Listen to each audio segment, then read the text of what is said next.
ರಾಜ್ ನ್ಯೂಸ್ಗೆ ಸ್ವಾಗತ. ನಾನು ದೀಪಾ. ಡಿ ಗ್ಯಾಂಗ್ನಿಂದ ರೇಣುಕಾಸ್ವಾಮಿ ಕೊಲೆ ಕೇಸ್ಗೆ ಸಂಬಂಧಪಟ್ಟಂತೆ ಇವತ್ತು ಪ್ರದೋಷ್ ಮಾಫಿ ಸಾಕ್ಷಿ ಅರ್ಜಿ ಆದೇಶ ಹೊರಬೀಳುತ್ತೆ. ಜೈಲಿನಲ್ಲಿರುವಂತಹ ಅಧಿಕಾರಿಗಳಿಂದ ವರದಿ ಕೇಳಿದೆ ಕೋರ್ಟ್. ಡಿ ಗ್ಯಾಂಗ್ನಿಂದ ರೇಣುಕಾಸ್ವಾಮಿ ಕೊಲೆ ಕೇಸ್ಗೆ ಸಂಬಂಧಪಟ್ಟಂತೆ ಮಹತ್ವದ ಬೆಳವಣಿಗೆಗಳಾಗ್ತಾ ಇರುವಂತದ್ದು. ಇವತ್ತು ಪ್ರದೋಷ್ ಮಾಫಿ ಸಾಕ್ಷಿ ಅರ್ಜಿ ಆದೇಶ ಹೊರಬೀಳುತ್ತೆ. ಜೈಲಿನಲ್ಲಿರುವಂತಹ ಅಧಿಕಾರಿಗಳಿಂದ ವರದಿ ಕೇಳಿದೆ ಕೋರ್ಟ್. ಪ್ರದೋಷ್ ನಡವಳಿಕೆ ಬಗ್ಗೆ ಜೈಲು ಅಧಿಕಾರಿಗಳಿಂದ ವರದಿಯನ್ನ ಕೇಳಿದೆ. ಕೋರ್ಟ್ಗೆ ವರದಿ ಸಲ್ಲಿಕೆ ಮಾಡಲಿದ್ದಾರೆ ಅಧಿಕಾರಿಗಳು. ವರದಿ ಪರಿಶೀಲನೆ ಬಳಿಕ ಪ್ರದೋಷ್ ಮಾಫಿ ಅರ್ಜಿ ಬಗ್ಗೆ ಆದೇಶ ಹೊರಬೀಳುತ್ತೆ. ನ್ಯಾಯಮೂರ್ತಿ ಸುಜಾತ ಮಡಿವಾಳಪ್ಪ ಸಾಂಬ್ರಾಣಿ ಅವರಿಂದ ಆದೇಶವನ್ನ ಹೊರಡಿಸಲಿದ್ದಾರೆ. ನ್ಯಾಯಮೂರ್ತಿ ಸುಜಾತ ಮಡಿವಾಳಪ್ಪ ಸಾಂಬ್ರಾಣಿ ಅವರಿಂದ ಆದೇಶದ ಬಳಿಕ ಮುಂದಿನ ಕಾನೂನು ಪ್ರಕ್ರಿಯೆ ಯಾವ ರೀತಿ ಆರಂಭ ಆಗುತ್ತೆ, ಪ್ರದೋಷ್ ಹೇಳಿಕೆ ದಾಖಲಿಸಿಕೊಳ್ಳುವಂತಹ ಪ್ರಕ್ರಿಯೆ ಆರಂಭ ಆಗುತ್ತೆ. ಇದರ ಮಧ್ಯೆ ಮತ್ತಿಬ್ಬರು ಆರೋಪಿಗಳಿಂದ ಮಾಫಿ ಅರ್ಜಿ ಸಲ್ಲಿಕೆ ಆಗುವಂತಹ ಸಾಧ್ಯತೆ ಹೆಚ್ಚಾಗಿದೆ. ಆರೋಪಿಯಾಗಿರುವಂತಹ ವಿನಯ್ ನೋಡಿ, ಪ್ರಕರಣದ 17ನೇ ಆರೋಪಿಗಳ ಪೈಕಿ ಒಬ್ಬರಿಗೆ ಮಾಫಿ ಸಾಕ್ಷಿ ಸ್ಥಾನವನ್ನ ಕೊಡಲಾಗುತ್ತೆ. ಹಾಗೆ ಪ್ರಾಸಿಕ್ಯೂಷನ್ಗೆ ಮಾಫಿ ಸಾಕ್ಷಿ ಹೇಳಿಕೆ ಮಹತ್ವದ ಅಸ್ತ್ರ ಅಂತ ಹೇಳಬಹುದು. ಇದ್ರ ಬಗ್ಗೆ ಮತ್ತಷ್ಟು ಮಾಹಿತಿಯನ್ನು ಕೊಡ್ತಾರೆ ನಮ್ಮ ಪ್ರತಿನಿಧಿ ಅಜಯ್ ಗೌಡ. ಈಗ ಫೋನ್ ಸಂಪರ್ಕದಲ್ಲಿ ಜಾಯ್ನ್ ಆಗಿದ್ದಾರೆ. ಅಜಯ್ನ ಗಮನಿಸಿದಾಗೆ ಒಂದು ಕಡೆ ದರ್ಶನ್ಗೆ ಸಂಕಷ್ಟ ತಪ್ತಾ ಇಲ್ಲ, ಮೇಲಿಂದ ಮೇಲೆ ಹೊಡೆತ ಬೀಳ್ತಾ ಇದೆ. ಈಗ ಅವರ ಅತ್ಯಾಪ್ತರಾಗಿರುವಂತಹ ಕೆಲವೊಂದಿಷ್ಟು ಆರೋಪಿಗಳೇನಿದ್ದಾರೆ, ಮಾಫಿ ಸಾಕ್ಷಿ ನಾವು ಹೇಳ್ತೀವಿ ಏನೆಲ್ಲ ಆಗಿದೆ ಅವತ್ತಿನ ದಿನ ಅನ್ನೋದನ್ನ ಈಗ ಅರ್ಜಿಯನ್ನ ಸಲ್ಲಿಸಿದ್ದಾರೆ. ಸೊ ಇವತ್ತೇನಾದ್ರೂ ಆದೇಶ ಹೊರಬೀಳುತ್ತಾ ಅಂತ ಹೇಳಿ?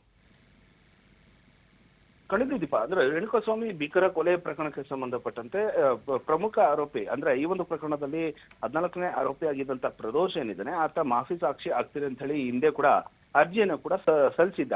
ಆದ್ರೆ ಜೈಲಿನಲ್ಲಿರುವಂತಹ ಅಧಿಕಾರಿಗಳಿಂದ ಈ ಒಂದು ಯಾವಾಗ ಅರ್ಜಿಯನ್ನ ಸಲ್ಲಿಸ್ತೀನಿ ಅಂತ ಹೇಳಿ ಪ್ರದೋಷ್ ಹೇಳಿದ್ನೋ ಆತನ ಬಗ್ಗೆ ಸಾಕಷ್ಟು ಮಾಹಿತಿಯನ್ನ ಕೊಡಬೇಕು. ಜೊತೆಗೆ ಆತ ಜೈಲಿನಲ್ಲಿ ಇರುವಂತ ಸಂದರ್ಭದಲ್ಲಿ ಆತನಿಗೆ ಇದ್ದಂತ ನಡವಳಿಕೆ ಹೇಗಿತ್ತು, ಜೊತೆಗೆ ಆತ ಯಾವ ರೀತಿಯಾಗಿ ಇದ್ದ ಜೈಲಿನಲ್ಲಿ ಅನ್ನುವಂತ ವರದಿಯನ್ನ ನೀಡೋದಕ್ಕೆ ಕೋರ್ಟ್ ಕೂಡ ಸೂಚನೆಯನ್ನ ಕೊಟ್ಟಿತ್ತು. ಹೀಗಾಗಿ ಇವತ್ತು ಆಲ್ಮೋಸ್ಟ್ ಅವರು ಪ್ರದೋಷ್ ಏನಿದ್ದಾನೆ ಆತ ಯಾವ ರೀತಿಯಾಗಿ ಇದ್ದ ಅನ್ನುವಂತ ವಿಚಾರದಲ್ಲಿ ವರದಿಯನ್ನ ಸಲ್ಲಿಸೋದಕ್ಕೆ ಜೈಲಿನ ಅಧಿಕಾರಿಗಳು ಕೂಡ ಸಿದ್ಧತೆಯನ್ನ ಮಾಡ್ಕೊಂಡಿದ್ದಾರೆ. ಇವತ್ತು ಆಲ್ಮೋಸ್ಟ್ ಆ ವರದಿಯನ್ನ ಸಲ್ಲಿಸೋದಕ್ಕೂ ಕೂಡ ತಯಾರಿ ಕೂಡ ಆಗಿದೆ. ಜೊತೆಗೆ ಈ ಒಂದು ವರದಿ ಬಂದಂತ ನಂತರವಾಗಿ ಪ್ರದೋಷ್ ಮಾಫಿ ಸಾಕ್ಷಿ ಅರ್ಜಿಯನ್ನ ಜೊತೆಗೆ ಈ ಒಂದು ಆದೇಶವನ್ನ ಪ್ರಕಟ ಮಾಡೋದಕ್ಕೆ ನ್ಯಾಯಾಧೀಶರು ಕೂಡ ಸಿದ್ಧತೆಯನ್ನ ಮಾಡ್ಕೊಂಡಿದ್ದಾರೆ. ಜೊತೆಗೆ ಇಲ್ಲಿ ಪ್ರದೋಷ್ ಹೇಳಿಕೆನ ದಾಖಲಿಸಿಕೊಳ್ಳುವ ಪ್ರಕ್ರಿಯೆ ಕೂಡ ಆರಂಭ ಆಗುತ್ತೆ. ಒಂದು ವೇಳೆ ಮುಂದಿನ ದಿನಗಳಲ್ಲಿ ಈ ರೀತಿಯಾಗಿ ಮಾಫಿ ಸಾಕ್ಷಿ ಆಗ್ತೀನಿ ಅಂತ ಹೇಳಿರುವಂತ ಪ್ರದೋಷ್ ಏನಿದ್ದಾನೆ ಆತನ ಒಂದು ಹೇಳಿಕೆನ ದಾಖಲು ಮಾಡೋದಕ್ಕೆ ಜೊತೆಗೆ ಆ ಒಂದು ದಿನಾಂಕವನ್ನ ಅನೌನ್ಸ್ ಮಾಡುವಂತ ಸಾಧ್ಯತೆ ಕೂಡ ಹೆಚ್ಚಾಗಿ ಇದೆ. ಜೊತೆಗೆ ಇಲ್ಲಿ ಆರೋಪಿಗಳಿಂದ ಮಾಫಿ ಅರ್ಜಿ ಇನ್ನ ಇಬ್ರು ಹೆಚ್ಚುವರಿಯಾಗಿ ಸೇರ್ಕೊಳ್ಳುವಂತ ಸಾಧ್ಯತೆ ಇದೆ ಅನ್ನುವಂತ ವಿಚಾರಗಳು ಕೂಡ ಸಾಕಷ್ಟು ಚರ್ಚೆ ಆಗ್ತದೆ. ಯಾಕಂದ್ರೆ 17 ಜನ ಆರೋಪಿಗಳ ಪೈಕಿ ಇಲ್ಲಿ 14ನೇ ಆರೋಪಿ ಆಗಿರುವಂತ ಪ್ರದೋಷ್ ಏನಿದ್ದಾನೆ ಆತ ಮಾತ್ರ ಮಾಫಿ ಸಾಕ್ಷಿ ಆಗ್ತೀನಿ ಅಂತ ಹೇಳಿ ಮೊದಲನೇ ಬಾರಿಗೆ ಅರ್ಜಿಯನ್ನ ಸಲ್ಲಿಸಿದ. ಆದ್ರೆ ಈಗ ಈ ಒಂದು ಅರ್ಜಿಯ ವಿಚಾರಣೆ ಆಗಿದೆ, ಜೊತೆಗೆ ಆದೇಶವನ್ನ ಕೊಡ್ಬೇಕು ಅಂತ ಹೇಳಿ ಒಂದು ದಿನಾಂಕವನ್ನ ಕಾಯ್ದಿರಿಸಲಾಗಿತ್ತು. ಇವತ್ತು ಆದೇಶ ಬರುವಂತ ಚಾನ್ಸಸ್ ಕೂಡ ಇದೆ. ಇದ್ರ ಮಧ್ಯದಲ್ಲಿ ಉಳಿದಂತ ಇನ್ನ ಇಬ್ರು ಆರೋಪಿಗಳು ಕೂಡ ನಾವು ಮಾಫಿ ಸಾಕ್ಷಿ ಆಗ್ತೀವಿ, ಕ್ಷಮಾದಾನವನ್ನ ಕೊಡ್ಬೇಕು ಅಂತ ಹೇಳಿ ಅರ್ಜಿಯನ್ನ ಹಾಕೋದಿಕ್ಕೆ ಅವರು ಕೂಡ ತಯಾರಿನ ಮಾಡ್ಕೊಂಡಿದ್ದಾರೆ ಅನ್ನುವಂತ ಮಾಹಿತಿ ಕೂಡ ಸಿಗ್ತದೆ.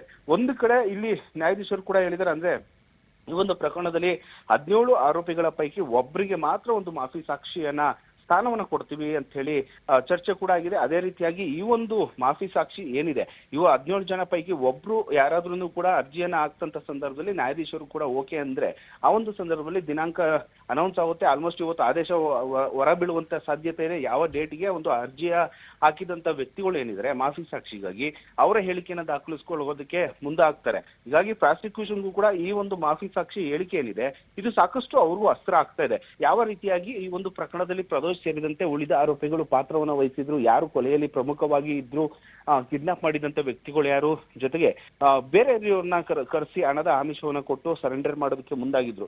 ಎಲ್ಲ ವಿಚಾರದಲ್ಲೂ ಕೂಡ ಒಂದು ಹೇಳಿಕೆನ ಸಾಕ್ಷಿಯನ್ನಾಗಿ ಕೊಡ್ತೀನಿ, ಮಾಫಿ ಸಾಕ್ಷಿ ಆಗ್ತೀನಿ ಅಂತ ಹೇಳಿ ಹೇಳಿರೋದ್ರಿಂದ ಆತನ ಹಿನ್ನೆಲೆಯನ್ನು ಕೂಡ ತಿಳ್ಕೊಳ್ಳೋದಕ್ಕೆ ಕೂಡ ನ್ಯಾಯಾಧೀಶರು ಮುಂದಾಗಿದ್ದಾರೆ. ಹೀಗಾಗಿ ಅವ್ರಿಗೆ ಒಂದು ಸೂಚನೆಯನ್ನ ಜೈಲಿನ ಅಧಿಕಾರಿಗಳಿಗೆ ಕೋರ್ಟ್ ಕೂಡ ಕೊಟ್ಟಿದೆ. ಈ ಒಂದು ಪ್ರಕರಣದಲ್ಲಿ ಪ್ರದೋಷ್ ಏನಿದ್ದಾನೆ ಆತ ಯಾವ ರೀತಿಯಾಗಿ ಜೈಲಿನಲ್ಲಿ ಇದ್ದ ಆತನ ನಡವಳಿಕೆ ಹೇಗಿದೆ, ಜೊತೆಗೆ ಈ ಒಂದು ಪ್ರಕರಣದಲ್ಲಿ ಆತನ ಪಾತ್ರ ಹೇಗಿತ್ತು ಅನ್ನುವಂತ ವಿಚಾರದಲ್ಲಿ ಜೈಲಿನ ಅಧಿಕಾರಿಗಳಿಗೂ ಕೂಡ ಸೂಚನೆಯನ್ನ ಕೊಡಲಾಗಿದೆ.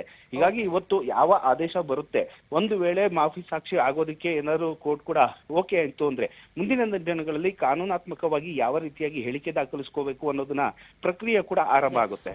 Deepa. Okay Ajay, thank you ತಮ್ಮ ಮಾಹಿತಿಗಾಗಿ.